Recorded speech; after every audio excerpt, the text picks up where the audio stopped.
La première chose, je rappellerai juste cette super étude que vous pouvez trouver en ligne, faite par BETC Full Six.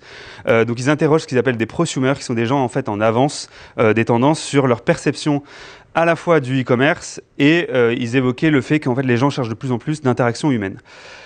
On a évoqué le fait que beaucoup d'acteurs se lancent, en particulier tech, pour développer des solutions pour arriver à capitaliser sur l'intérêt du live.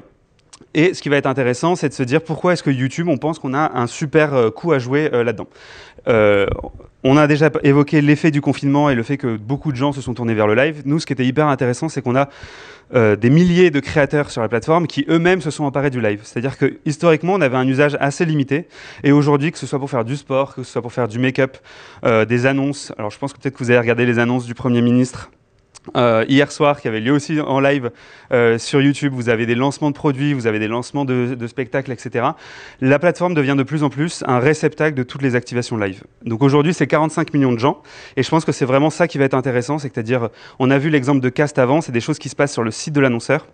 Mais aujourd'hui, il y a plein de gens qui ne vont pas sur le site de l'annonceur pour regarder du live et on les trouve sur une plateforme comme YouTube qui peut faire un super pont en fait, entre votre activation live et les audiences que vous aimeriez toucher.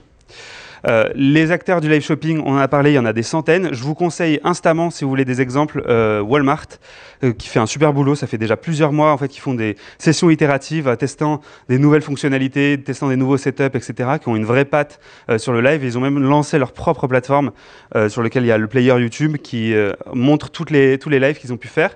Et ils travaillent avec une influenceuse. Et ce que je trouvais très intéressant, c'est que leur approche n'est pas simplement de montrer des produits, etc. C'est vraiment de se placer dans des tendances de requêtes et de consommation YouTube. Donc là, on a par exemple le morning routine.